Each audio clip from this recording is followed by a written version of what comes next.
17 বছরের, 18 বছরের, 20 বছরের ছেলে তোমাদেরকে বলি, বাপ, এত অল্প বয়সে যদি আল্লাহ পাকের এত বড় নাফরমান হও, মাত্র 18 বছর বয়সেও যদি তুমি আল্লাহকে এইভাবে না চিনো, 18 বছর 20 বছর বয়সেই যদি তুমি একটা সেজদা দিতে মন না চায়, আরে জানোয়ার, তুই 60 বছর পর্যন্ত যাইতে যাইতে তোর অবস্থা কি হবে? বেঈমান, এই বেঈমান,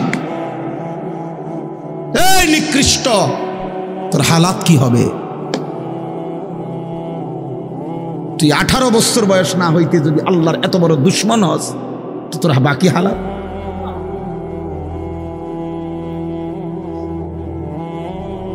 বিশ বছর না আইতে যদি তুই এত নারী দেখে ফেলো, এত উলঙ্গ ছবি দেখো, জানোয়ার, বাকি জীবন তাহলে কি দেখবা? হাইওয়ান বলো, বাকি হায়াত কি দেখবা? তাহলে যা দেখার তো সব দেখে এলেছে।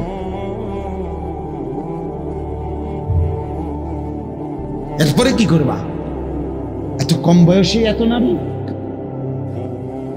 এত অল্প বয়সে এত উলঙ্গ ছবি দেখে ফেললাম, এত অল্প বয়সে চরিত্র এভাবে নষ্ট করে ফেললাম যে নারী ছাড়া, ছবি ছাড়া, জেনার দৃশ্য ছাড়া, বন্ধুদের অসৎ আড্ডা ছাড়া। ওই দেখেন, ওই অপদার্থের দিকে দেখেন, ওই দেখেন ওই অপদার্থ কি করে।